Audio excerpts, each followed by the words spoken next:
Like every episode of the Heavy Life Podcast, this one is brought to you by Fraternity of Girth. Go to fogapparel.com, pick up some of the comfiest t-shirts that exist on the entire planet. I don't know what they're doing to these things, and look, I've been in the apparel game for a minute.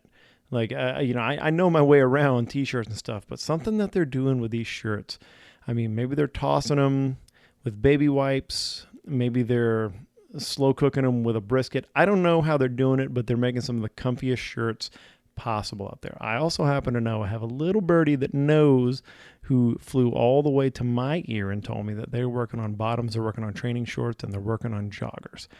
All sorts of stuff coming for the strength community. Highland Games, powerlifting, strongman, all it. If you're into it, Fog Apparel, Fraternity of Girth supports it. Use code HEAVYLIGHT. You're going to save some cash there. Get comfy. Get Fraternity of Girth.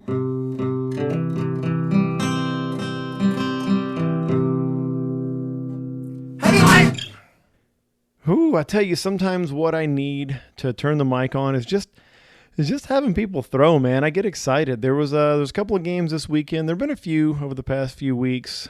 Look, it's still not the same. There's no way around it. We can't, it's the elephant in the room. It's the kilted elephant in the room. That's a terrible joke. But it's how it is right now. Like, the festivals are they're not truly festivals, but we are having games. We're having people still get out and compete. I'm proud of you guys for getting out there and doing it. As long as you're being safe, as long as you're being smart, I'm proud of you. I want you to keep doing it. And I got some buddies of mine. I got friends and I got athletes that I coach that got out and competed this last weekend. So it was really fun. It motivated me. And also, I'm drunk. So that's the quality of podcast you guys are getting in the end of 2020 right here. Is you're going to get me drunk talking about my friends throwing. And I'm going to try to keep it positive, but there's one thing that separates,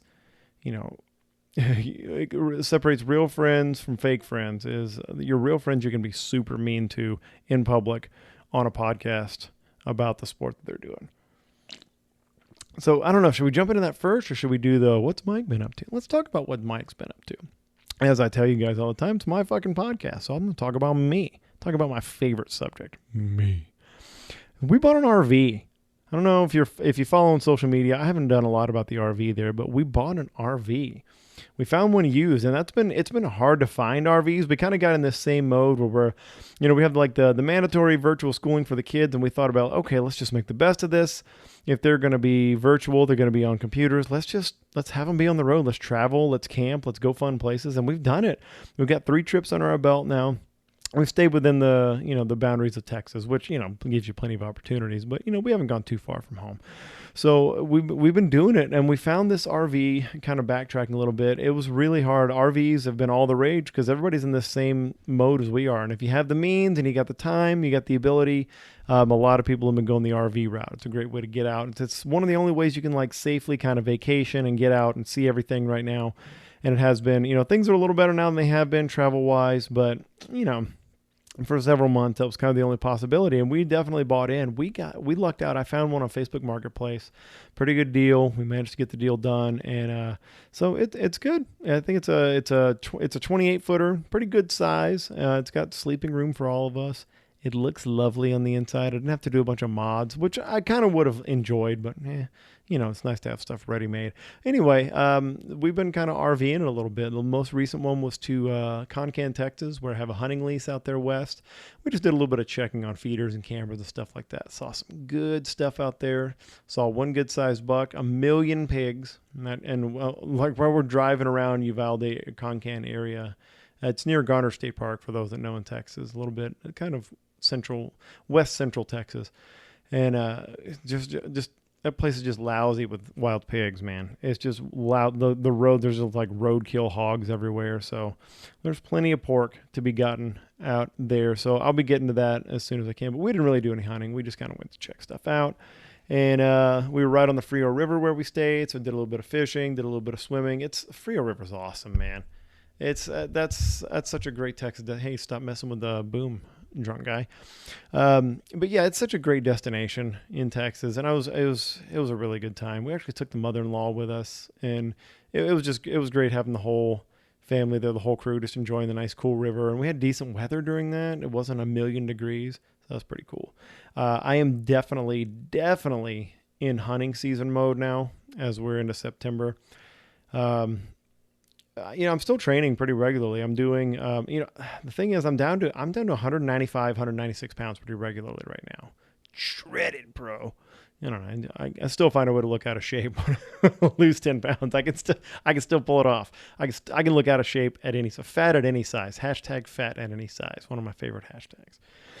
I'm carrying about 195, 196, and I like to carry a little less weight going into hunting season because, I try to keep it varied as much as I can. And I like to be able, if I need to, pack it into the woods a little bit more, I need to be able to hike. I like to be able to not be carrying the extra weight. And I like to feel fit. I like to feel conditioned, and I'm definitely doing that. I'm doing that with Heavy Light Lifting Program. It's available at my website. Anybody's interested in that. That's built for throwers, but honestly, it's just good for being an explosive, useful athlete. That's kind of what I built it around. All the knowledge that I've gained from being around great athletes and training with great people, just, it's turned into that. And then I've been throwing an extra dose of thrower wad on top of that, which is a part of the Heavy Light Lifting Program, which I'm eventually going to release on its own. But these are like short and sweet, kind of not truly conditioning. They do work to condition you, but they're WOD style workouts. They're kind of CrossFit style, whatever you want to call it. They're Metcons, but they're built around the kind of movements that throwers get a lot of bang for the buck out of, that you'll get a lot of yield out of. So it's a lot of the movements that we all feel like we should be doing a lot more of, because we'll watch like a video of Werner Gunther, like, oh my God, he's so athletic. I need to be doing that more. So it's just doing like those kind of movements more and cramming them into kind of short, quick, WOD style to get those reps in and do that. So I've been doing a lot more of that, just along with, done a drum roll. I'm too far away from the desk. I can't do a drum roll. Let's do a drum roll on the beer can. Caloric deficit. Yeah, I lost weight on a caloric deficit. It's fucking wild, right? Who could have guessed? So I'm being reasonably active and I'm eating less stuff, and then I lost weight. So I'm digging the weight that I am right now. I have no reason to carry the extra weight. I've written off competing. There was a brief moment where in October I thought I might, but then fall baseball for my son and then hunting season. In the fall, man, I switched to hunting mode. I'm just a seasonal person. Like I really do. I go through all these like big swings. I'm like, man, maybe I'm done with Highland Games. Maybe I don't care anymore. Like I'll have all these big, I don't know. I guess I'm PMSy. I don't really know, but I'm very seasonal. When the pumpkin spice latte comes out, I definitely fall in love with hunting all over again. I fall in love with the outdoors all over again. But yeah, it's last year, like it led on to like a full on like retiring from the Highland Games and just focusing on coaching and whatever. But I came back from that, and I came back with a renewed fire. But I kind of noticed like some of the same trends happening this year, just not as intense. But it's just because now with hunting being a passion, hunting, fishing, the outdoors being a passion, the fall just becomes that. And I'm a seasonal person, and I just have to accept that. And I know that I'll continue training, I'll continue touching implements once in a while. At least once a week I'll get out, usually more. I'll get out and throw something. Sometimes I might just throw like 6 times. That's it. How's that, right? I mean, look, that's not how you progress, right? That's not how you move yourself forward in the sport. And if you're new and learning it, that's definitely not how you do it. That's just not how it's done. But that's not the phase that I'm in. I'm not in the same phase that a lot of the athletes I train are in, where they're trying to climb the ranks, they're trying to get ahead. And, but when the beginning of the year comes around, hunting season starts slowing down, get into late winter, I'll start working around a training. I'll go drill heavy like I do with Heavy Light Throws programming. It'll be much more drill heavy, smaller movements, getting the ironing out the kinks, and it'll come back. It'll come back around. Once there's nothing else for me to hunt, besides, pigs in Texas, once the focus goes away from that, I'll go back to Highland Games. I seasonally fall in love with things. What can I say? That's the kind of person I am. I'm mercurial. How many times have I said the word mercurial in this podcast? I bet it's at least 10. I bet I've said, there's probably like a collection of words that I've rocked like a dozen times at least in all these episodes. All right, let's look at some of the games. I know a lot of people have competed throughout August. There's been some decent games, a lot of backyard style games. I don't mean to ignore all of them. I'm just going to try to find the ones that I think are going to have maybe some big numbers, and some of this is just guessing, and then I'll get into the September stuff. So let's look at some results though. Let's see. Anybody I know here? That's really what we go for. Fuck your news updates. We're just going to talk about my friends. Finger Lakes Celtic presents NYS Championship. Let's look at that. It says championship. You got my attention. Your marketing worked. There we go. We got some people here. Oh man. We got an AM class. Looks like an AM open. It's a lot of people. Chris Sickler with the win in the AM class. Attaboy. Let's see. Big numbers. 42-11 open stone. Respectable. I like it. Amateur. Is there an amateur B class? Did you guys do a B? No, you just threw a C class. Novice class. Kyle Livingston? Kyle with a C. Ooh. I like your style. Hey, congrats, man. Welcome to the sport. Lightweight, Jed Lamont taking first place. Don't know you, Jed, but congrats, man. Masters, Dan Tobin getting the win. Tim Mullally taking second. Masters 50. Tim Mullally, that's just for the database. That's just so that I see the game you're playing here. Masters women, Jennifer Taylor with the win. Not a girl. Women. Janine Questner, former heavy light athlete. Janine Questner with the win in the women's class.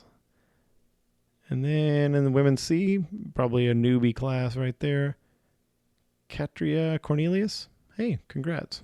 Good job on the win. All right, let's move on. Let's just get into September stuff. I did not pay enough attention in August to know like what were the big ones to follow. You know, I didn't follow. So let's go into the one that I think most people had their eyes on, which is supposed to be a pro game, did not end up being a pro game just because of the way things are right now. Because of it was not a pro game because of gestures broadly at everything. That's why. So we got an amateur Super A class out of the deal though, and in that amateur Super A class we had my good friend Thorbjorn Gylfason.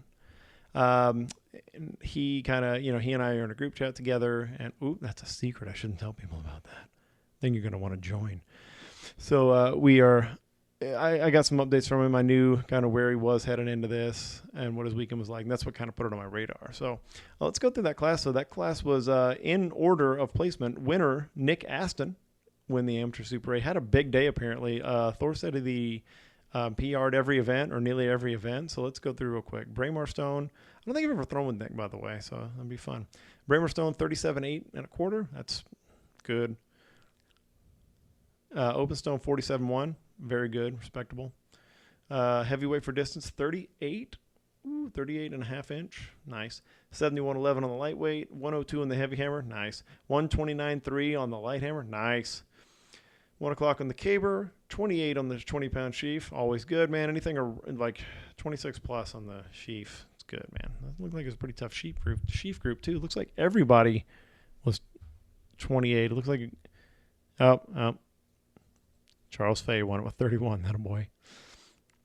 So take your 28s, stuff them up your ass, fellas. And then Nick Aston with a 17, 1 1/4 on the weight for height. There you go, 17. It's rarefied air, man. It's hard to throw it that high. Second place, Stephen Laser, one of the front runners for the best names in the Highland Games right now. Stephen Laser. Whew, man. And I like, you know what? I don't think he goes by Steve either. I have not met Stephen Laser, but I think he goes by Stephen. And I think that's a power move, honestly. You got last name Laser, you're going to call me by my full first name. But yeah, I think he's Stephen Laser, big, good-looking guy with an awesome name. So I think he's going to go places. I think he roomed with Thor, by the way, from what I heard. So I don't know. There might have been some candlelight and longing looks. Everybody too shy and awkward to act on it, though, because we're all in the Highland Games. So Stephen Laser, pretty good day, second place. 36, 3.5 on the Braemar, 46 open stone, 35 heavyweight, 69, nice on the lightweight for distance. Heavy hammer, 95.1, light hammer, 125.10. Some big hammer throws from these guys, nice. Caber, 11.53, what the fuck? Hey, what the fuck? Sheaf, 28, and Wob, 15 feet. Nice. And then your friend of mine, friend of the show, Thorbjorn Gylfason. Thorbjorn. 37.7 on the Braemar. Big. 45, 3.25 on the open stone. Nice. 37, 1 1/4. Man, some good heavyweight throws out of this group. Everybody well over 30. A lot of guys 37 plus. Jeez. Golly gosh. And this is awesome. Lightweight for distance, 77, 7.25 from Thor. Woo! That's big. I know they had a good weight there, and he talked a lot about that, and he was very classically Thor, and like he shrugged his shoulders, kind of making a face about it. And like, it was all right. It was just a good weight. But it was a really fucking good throw. Saw the video of it. It's a really good looking throw. He's been throwing the weights well. Heavy Hammer 95-1. He tied with Steven Laser. They must have had a handshake agreement. And maybe it was Candlelight, Longing Looks, and a handshake agreement about tying on Heavy Hammer. That's the kind of things that happen in Highland Games hotel rooms on the road. Light Hammer 117 for Thor. Caber 1 o'clock. Sheaf 28, another 28-foot sheaf. And 14 feet on the weight for height. I bet he would have liked to get 15 there. I bet you would have, wouldn't you? So yeah, that amateur Super A group was stacked. Charles Fay in 4th. Jeremiah Giambartolome. I bet I nearly got that right there. In 5th place. And then Brian Staggs, heavyweight athlete. Is that Ryan? Brian? Yeah, okay. I was about to say. I'm leaning way back in my chair because drunk. And so by the way, I'm turning 41 tomorrow. So my 41-year-old eyes, as of tomorrow, are making it hard to see. It's like I thought maybe there's a Ryan Staggs out there, but no. Heavyweight athletes Brian Staggs, currently in a peak block. Actually, he's got 3 games coming up. Bang, bang, bang, and he wanted a peak for him, so we're trying to hit him into a peak and hold him into that. And looks like it's starting to work. Yeah, good numbers, man. He said he nearly PR'd the lightweight, and that's what you want to do in competition. You want to be right at or right around your PR whenever you throw. That's awesome. So Brian Staggs bringing up 6th place on that one. The women, Christine Rothwell taking 1st. Katie Crowley taking 2nd. Heather Mack taking 3rd place. Amateur B, Emily Morgan with the win. Good job. And then 2nd place in women B, Leah Giambartolome. So Jeremiah's wife? Sister wife? I don't know. Yeah, that's a pretty good. I mean, much smaller than Estes Park normally has. Oh, Amateur B. We got to get an Amateur B too. Men's Amateur B. Tim Patterson, heavy light athlete with the win. Attaboy. He's got to be going to the A's soon, man. He's got some things working really well for him. I think once things come together, he's going to be moving up to the A's. But with a win in the B's, that's a good way to start. Yeah, he's throwing the weights well. Heavy Hammer, 82. Nice. Light Hammer knocking on the 100-foot door. Those good Amateur B numbers, man. Those will win for you. 2nd place, Riley Monks. What up, Riley? 3rd place, Stephen Moore. Nice, guys. Man, I love to see heavy light athletes out there doing their thing, dude. I love watching people make that journey from the beginning of the amateur ranks, like their amateur C up to B, getting their wins there and moving up to the A. That's cool, man. That makes me very happy. That's what that program is all about. It's about getting people familiar with this stuff to where they can perform on game day. Love it. All right, other games that happened this weekend. Hamish Highland Games, put on by my friend and your friend, everybody's friend, Stanton Jones. So Stamish, nice. Stanton he has an alter ego, Hamish McLeod. I think maybe he's not the one that entered this, though, because they entered this as Hamish Games. Instead of Hamish, they put 2 M's instead of 1. Hamish Games, which honestly may be more descriptive of the athletes in our sport. Oh, that's only funny to drunk me. That's great. Hamish Games. So these were the Hamish Games. I will say that as such forever. Only 2 amateur A's. Ryan Huddleston, heavy light athlete Ryan Huddleston, taking the win in amateur A. He started really hitting a groove in the weights too. It's been fun to see him do that. Although he didn't throw the heavyweight as well as I think he'd like to on this one. Let's see. So, yeah, Bramer Stone 32.5, 40 plus with the open stone. Decent day all around. Royce Fontenot. What up, Royce? Haven't seen him in a long time. Taking 2nd place.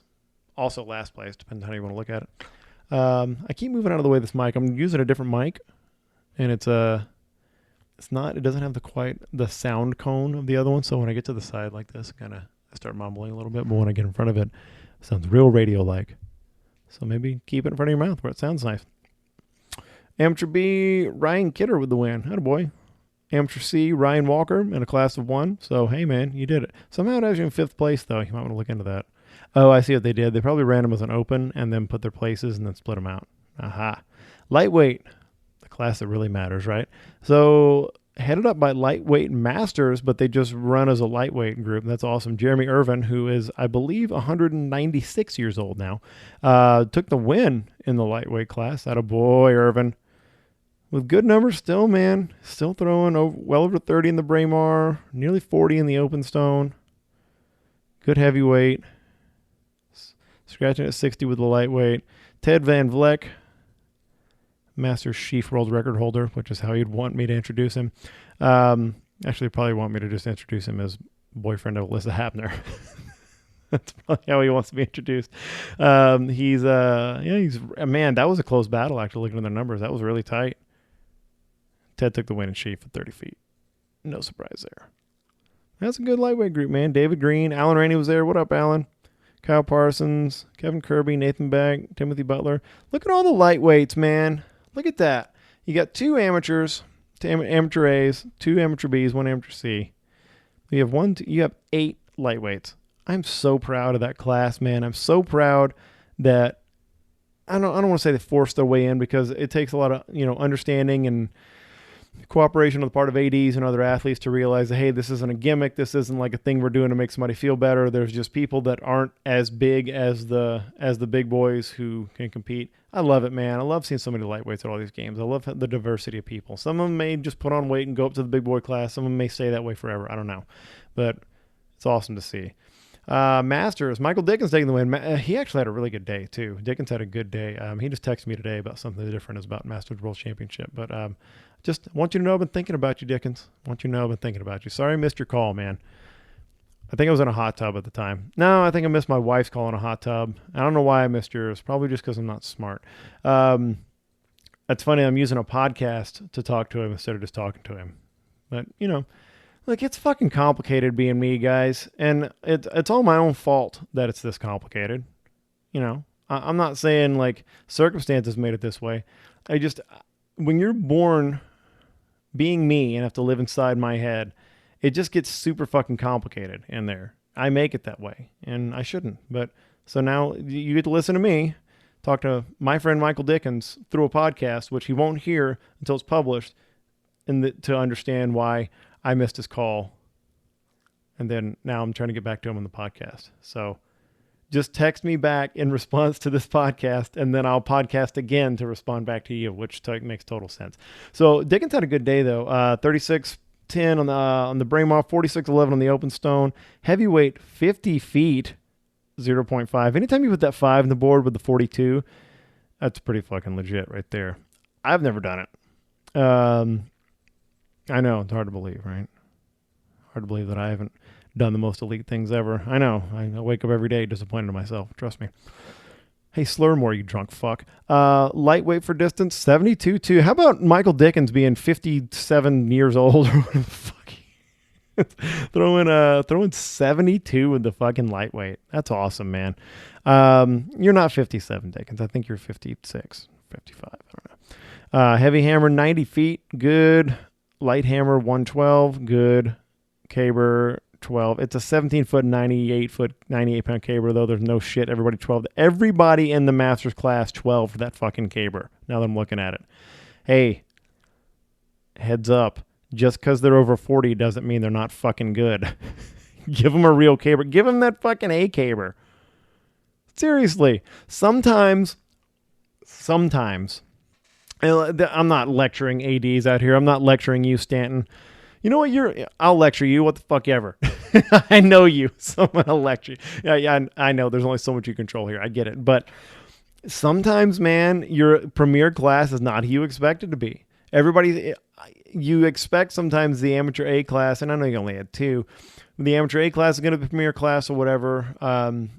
Yeah, and this isn't just for the Hamish games. This is for every AD ever. You kind of have to, this is why you have to stay in touch with the sport. And I never get more irritated than I do with ADs who are not in touch with the sport and know who the athletes are and don't really check the numbers. I don't expect you to know the numbers of every single athlete that shows up, right? But if you're going to be an entertainer and put on an entertainment product, I think it's important you know, like, hey, who's my premier class going to be based on registrations here? And work your day and your implements and your trigs around to make sure that you're featuring that class. Now, again, this was a backyarder, so not the best example, but in choosing the caber form, you kind of got to think about that. Look at the studs, like the stud you have leading the way on that one.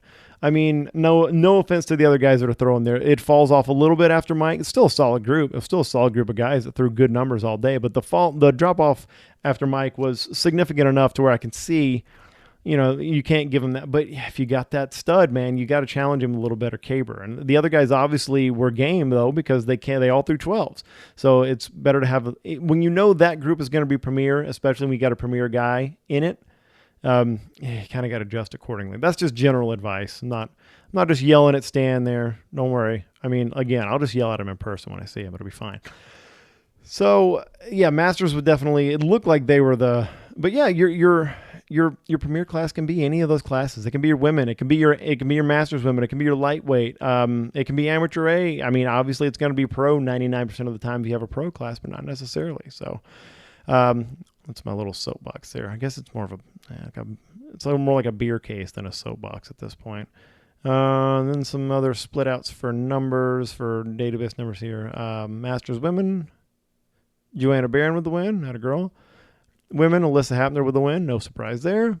Big numbers, let's see, 35-foot Braemar, 43 open, 47 heavyweight, 84 lightweight for distance, 83 heavy hammer, just under 100 with a light hammer. I'm sure she's not pissed about that. And caber 12, sheaf 29 feet, weight of a bar 17-1, not a girl. Yeah, Alyssa wiped up pretty good, cleaned up pretty good. Wiped up? I don't know. I don't know if wiped up's the right thing to say there. But she cleaned up pretty good in that women's class there. So good job, everybody. I'm glad y'all are out there throwing. Makes me sad that I'm not. But not really. Like I know that I could crowbar in a game or something like that, but I'm just I'm off it this year. I'm training. I'm going to stay sharp. I'm going to stay salty. Is that even a thing? I'm going to stay whatever flavor I need to stay, and I'll stay in shape. I'm a little lighter or whatever, but I'll come back. I'll see y'all next year. It looks like things are getting better slowly, right? If we can just not all be big dum-dums, that would be neat. If we could just all, respect each other's space and health and all get better. I don't know. Maybe when this whole thing vanishes after the election, right? Yeah, I think things are getting better, and I think people are starting to understand. And as we get more and more data about this thing, about the virus, we're understanding like, hey, here's, if you're going to take chances, here's the best way to take chances. Just understanding that you are taking a chance because there is a virus out there that can kill you. So, but understanding, having more data is always a good thing, and we're getting to that point now. From what I understand, from what I hear, people that are at the games and people that are running them are generally doing a good job. I'm not going to say 100% of the time. I've heard some horror stories, but I'm not going to talk about those people because, whatever. But I think everybody's doing a good job, and I think people are being respectful and understanding the situation we're in. And I think it's a good thing that we're continuing to compete because we're keeping the quality of the product we're going to put on the field high. When the festivals do come back and we're back out there, we're going to keep the quality of the product high. We're going to keep our groove, and people are going to still know how to compete, know how to throw, and everything like that. I miss having the pros to talk about. I'm not gonna sugarcoat that. I'm not gonna say, oh, it didn't really make a difference. It did. It sucks not having all the pro games, man. Like it sucks not having the best guys in the world out there throwing and competing and being able to talk about that. That's a big part of the fun of doing this podcast is talking about those guys, and then running through all the classes, but really talking about our stars, if you will call them that. And it sucks not having that. It sucks not having the crowd, but well. We're gonna get through it. We're gonna be all right. Is there anything else I need to talk about in this podcast, or did I just need to have you listen to me drink on the mic? Speaking of which,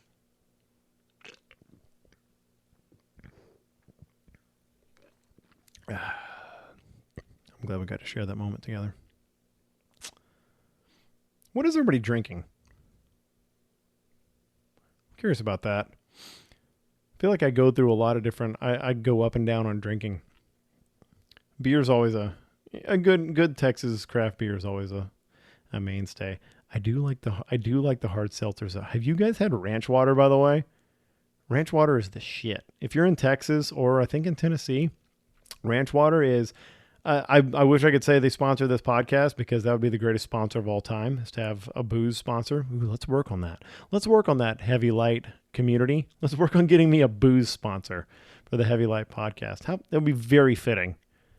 It would be very good to have a booze sponsor for this. It'd be right on brand. And then I could just have an excuse to be just shit canned every time I got on the microphone. Ranch water is the jam, though. Ranch water, ranch water is an old kind of mostly West Texas, but Texas thing, where it's literally like taking Topo Chico, tequila, lime, and a little bit of salt, and mixing that together to like hydrate and be hammered. Like for working on a ranch or being out in the West Texas sun, and it's delicious. Well, what Ranch Water did is they found a way to get that pretty much flavor profile together into a hard seltzer, and it's got a little bit of sugar, salt, and lime. Oh, damn, man. Like there's literally nothing better than like training hard, working hard outside, being on the hunting lease, being on a ranch land or something like that, and then cracking like 15 of those. There's literally nothing more refreshing than that. Oh, man. I think I'm going to have to make a run to the fridge. So that's all I got. That's what I got. I got results for this week. I was really happy to just see people throwing, especially people that I know. Congrats to the winners. Congrats to the people that got out and had some fun. I can't wait to join you guys out there. This week, I am going to South Carolina. I am going to the home of pro athlete Aaron George, my best friend of 25 years. We are going to his new property. He's got 10 acres of land out there. I'd like to say we're going to throw, because he's got all that room. He just got all the implements, but I don't know if either of us are going to do that or not. We don't get to see each other more than a couple times a year in person, 2 or 3 times a year in a good year. And we're going to spend a lot of time taking the whole family up there. We're driving, y'all. We're driving to South Carolina. I'm driving my whole clan up there. The kids are going to be doing school in the car. Wife's probably going to be sleeping because she's worked her ass off the first part of the week, and I'm just going to be powering through Road Warrior style. I'll just be slamming monsters and just getting after it, getting everybody there. But we're going to go spend time with his family there on his farmland. I'm going to help him with work around the land that he needs. Me and my boy are going to help him, and then we're going to hunt whitetail. We're going to do a little bow hunting.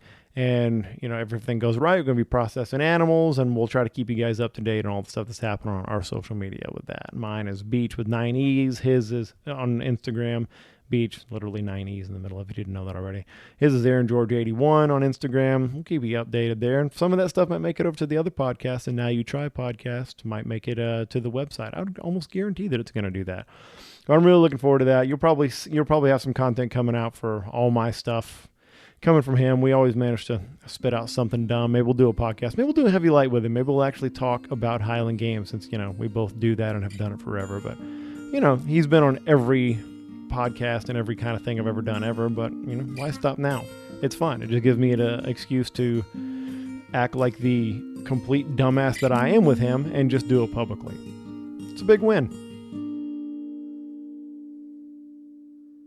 Heavy Light is brought to you by Throw Bros. Throw Bros is the only online store for Highland Games athletes. Gear up, get throwing. Use code HEAVYLIGHT, all one word. You're going to save 10% at throwbros.com.